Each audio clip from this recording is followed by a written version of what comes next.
Hey everybody, welcome to Realtor Diaries. I am an actual realtor who has one goal, and if this is your goal, this is the channel for you.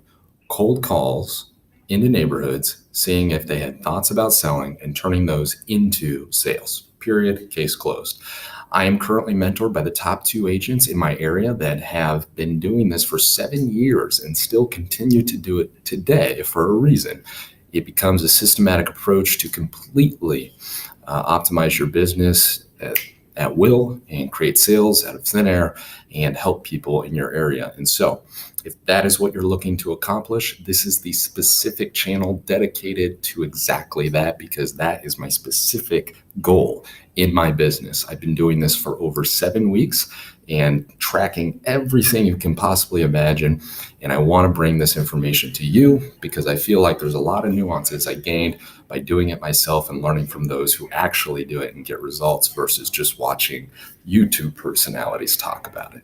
Hope you enjoy. Subscribe, like, and follow the journey. Okay, I'm going to dissect this session here. There's just 2 calls that we're going to go through, basically give you some feedback that was given to me either by my coaches or by someone who is completely not into real estate, like a personal friend, and what they had to say. But I'm only going to give you the content that I gathered that was helpful in not only this call and what I'm doing, but also what can be better for the next one. Here we go. This is Kathy. Hey, Kathy, this is Bradley, Berkshire Hathaway Real Estate. Oh, hi. Hey there. Don't want to keep this beautiful day we're having, but we've actually just gotten with a lot of. So first of all, hey, Kathy, this is Bradley. So she said her first names. A lot of times they don't. They'll just say hello, which is pretty silly, in my opinion, for anybody to answer the phone that way. Just a little tip, always say, hey, this is Brad, or this is Brad, or whatever it is, right? In this case, if they say their name, this is Bradley, right? So she did. I just say my first name and move right along. Oh, hey, Kathy, this is Bradley, with and who you're with, right? And just roll right off the tongue. And the next part is don't answer, like don't say how you doing. I've learned that does not bode well. It's blank space. It doesn't put them off their feet. It just sounds like another call. So if you just say, hey, this is Bradley with Berkshire Hathaway Real Estate. How you doing today? That's just fucking like, no one cares. Okay. Just move along. They want to know what you're here for. But if you just say, hey, this is Bradley Gatto with Berkshire Hathaway Real Estate. Now they're kind of off their feet a little bit. It's a different call they're used to. So they go, oh, yeah, what's up? They're thinking it's different. You want them to think this is different. The neighbors over the years, give them a little game. And then they'll say, yeah, what's up? Or how can I help you? Right? So now they're inviting you to say something at that point versus just continually going along. Another thing I said here, if you go back, is let's go. We've actually just got, hey there. Don't want to keep you for this beautiful day we're having, but hey, I don't want to keep you from this beautiful day we're having. That's another thing. So if I'm cooped up in an office or just making a regular call, I might not reference the weather because maybe I'm, way far away and it just kind of brings us together and relates on something. And I have tested this against other things. It seems to work much better than just going into my pitch, referencing the day for a minute and moving on. We've actually just gotten with a lot of the neighbors over the years, give them a little game plan when they go to sell their home. I don't know if you guys have ever thought about selling. So right there's a lot to unpack. And that would be, I've tested a lot of ways to ask that question. What I have found is if you say, we've gotten with a lot of the neighbors over the years and helped them or given them a game plan or done something of benefit to them, and, we just wanted to reach out to you and see if, have y'all ever thought about selling? Just getting them to think, when you say over the years, it makes it seem like they don't have to sell right now. And when you say game plan, it sounds like more of a consultative approach than, can I do this one thing for you? So there's a lot of science behind that, just so you're aware. Well, as a matter of fact, I have, but I'm not active. Well, I am active, but I'm with Nebraska Realty. Oh, okay. So you already got a little route. I would gotcha. But I appreciate you reaching out to me. You bet, Kathy. You have a great day, okay? All right. Thank you. Bye. So we'll go ahead and move along to the next call. This is Jim. Hey, Jim. This is Bradley. Sorry about that. In this call, I'm setting the appointment, so this is pretty good stuff here. However, it was a pretty simple appointment. I'll get into it later, but setting the appointment. Now I use a Mojo dialer, so I'm calling 3 different lines at once. Sometimes they pick up when I'm talking to someone, like I was with the last call, and when that happens, it'll answer it for them. But normally what people do is they have a pre-recorded message on their dialer that's like, sorry, I can't hear you. Let me call you right back. And then it hangs up automatically.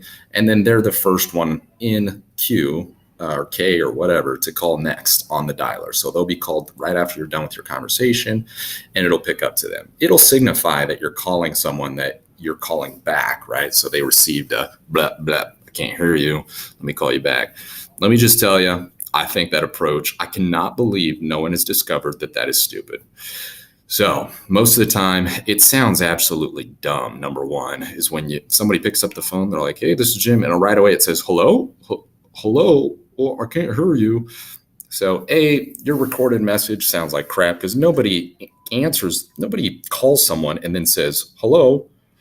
Stupid. So that's number one. Number two, just have it disconnect. Mine goes like this.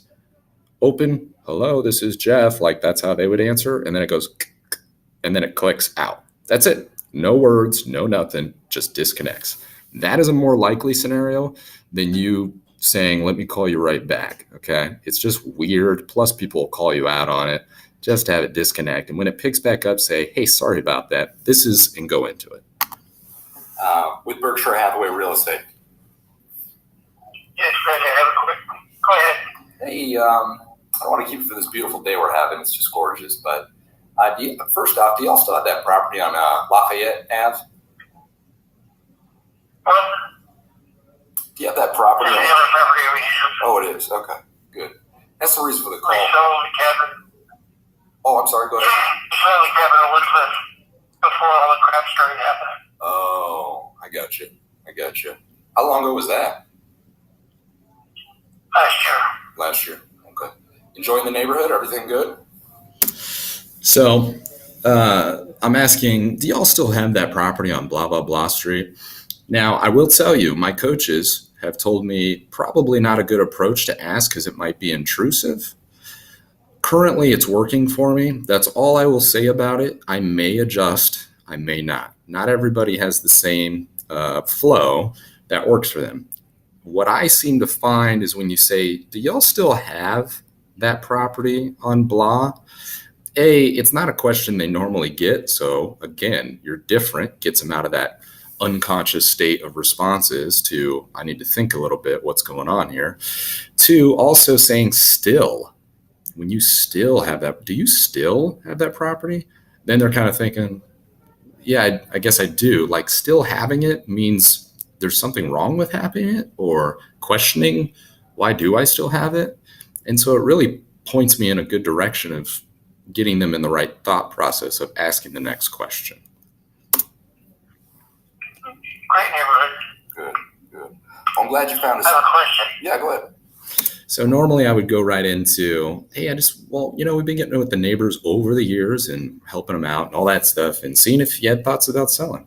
But sometimes it just flows a little bit different. You got to be instinctual. I'd love to get into the science of what I found with my research and how that all came about. Please watch the video that I'm about to make.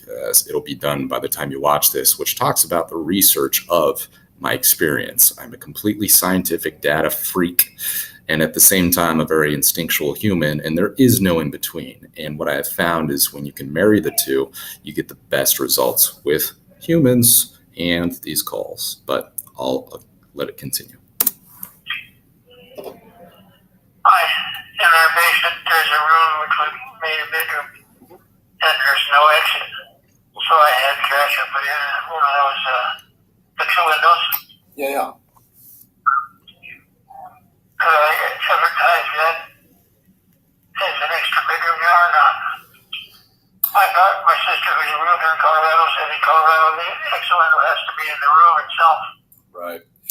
So when you're dealing with someone that talks slower, your initial knee-jerk reaction is to fill in the gaps of awkwardness with conversation.